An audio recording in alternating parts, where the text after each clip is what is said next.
26 number प्रश्न पढ़ाइए। 26 number में देखिए क्या कह रहा है कि मनप्रीत और हरमीत लाभों को 3:1 में बांटते हैं। पूंजी जो है वो 1,40,000 है।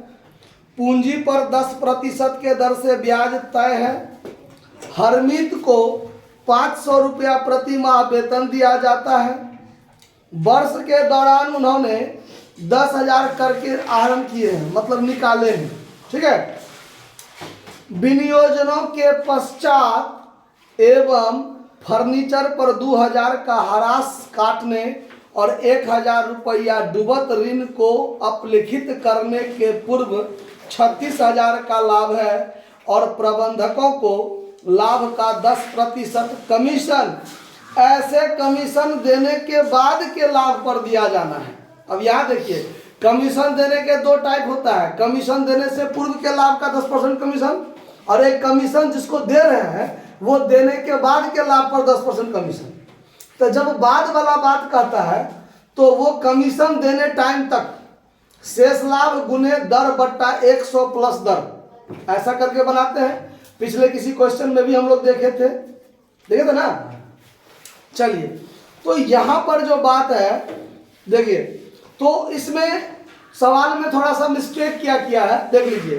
विनियोजनों के पश्चात एवं फर्नीचर पर ह्रास और डूबत ऋण को देने से पूर्व, तो यहाँ पर विनियोजनों से भी पूर्व लाभ होना चाहिए, तब आपका आंसर मिलेगा। वरना सवाल का आंसर नहीं मिलेगा अगर उस टाइप से बनाएंगे तो लंबा चौड़ा चला जाएगा कहीं से कहीं सवाल। तो ये विनियोजनों से भी पूर्व है, माने अभी तक हमने विनियोजन भी नहीं किया है, मतलब पूंजी पर ब्याज वेतन ये सब काम भी नहीं किया है, तो विनियोजनों से भी पूर्व है। और फर्नीचर पर ह्रास काटने, डूबत ऋण के लिए अपलिखित करने और मैनेजर का कमीशन काटने सबसे पूर्व है ये। ठीक है। तो अभी तक हम यहाँ पर लिखेंगे बाय टोटल प्रॉफिट, क्योंकि मैनेजर का कमीशन, डूबत ऋण के लिए अपलिखित करना और फर्नीचर, ये तीनों चीज इसमें जाएगा। किसमें जाएगा? पीएल अकाउंट में जाएगा। ठीक है। और पूंजी पर ब्याज और साझेदार का वेतन, ये किस में आएगा? पीएल एप्रोप्रिएशन में आएगा बात। अब देखिए, तो अब यहां पर जो हम सवाल बनाएंगे तो सबसे पहले टोटल प्रॉफिट यहां लिखेंगे। अभी तक टोटल प्रॉफिट कितना है? 36,000 रुपया। अब सवाल में है डिप्रिसिएशन लगाना, डूबत ऋण के लिए अपलिखित करना और मैनेजर का कमीशन। ये तीनों खर्चा किस में जाएगा? पीएल अकाउंट में जाएगा। पीएल एप्रोप्रिएशन में तो जाएगा नहीं। तो चलिए यहाँ पर पहले लिखते हैं डिप्रिसिएशन ऑन फर्नीचर। ठीक है। कितना रुपया? 2,000। उसके बाद बैड डेब्ट्स लिखना है। बैड डेब्ट्स कितना रुपया? 1,000 रुपया। तो 2,000, 1,000, 3,000 खर्चा हो गया। अब देना है मैनेजर को कमीशन। क्या देना है? Managers commission. शॉर्टकट में कमीशन लिख देते हैं, COMMI कर देते हैं। ठीक है, कमीशन। अब यहां पर जो मैनेजर को कमीशन दिया जाएगा, यहां पर शर्त क्या दे दिया है? तो 36,000 टोटल हुआ, 36,000 में से 3,000 घट गया, तो अभी तक लाभ कितना बचा है? 33,000। अगर मैनेजर को कमीशन काटने से पूर्व के लाभ पर कमीशन रहता तो सीधे 33,000 का 10% 3300 दे देते।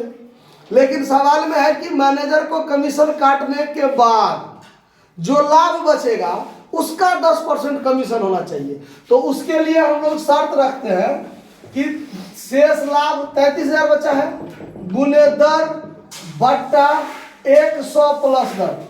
100 प्लस दर यानी 110 करेंगे बट्टा में, ना कि 100। तो यहां पर कैलकुलेशन करने के बाद प्राप्त होगा, काटिएगा तो 3,000। कितना? तो 36,000 में से 3 और 3 6,000 कट गया, बचा लाभ कितना? 30,000। ये हुआ to net profit transfer to PL appropriation account. ये 30,000 यहाँ ट्रांसफर हो जाएगा, होगा ना। बाय नेट प्रॉफिट कितना हो जाएगा यहाँ पर? 30,000।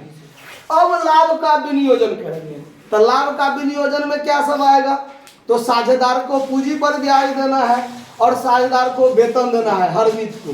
तो यहाँ पर देंगे हम लोग to interest on capital, to interest on capital.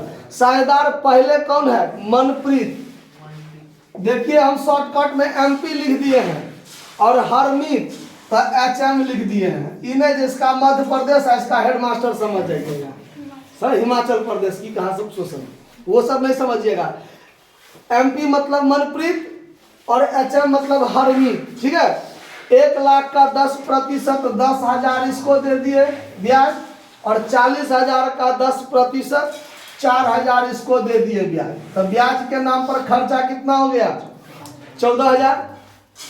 अब हरमीत को देना है सैलरी, तो टू हरमीत,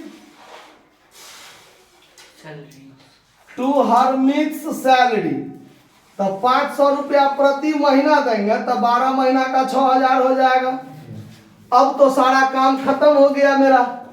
अब यहाँ पर टोटल 30,000, यहाँ भी 30,000, 30,000 में से 20,000 घट गया तो लाभ कितना बचा?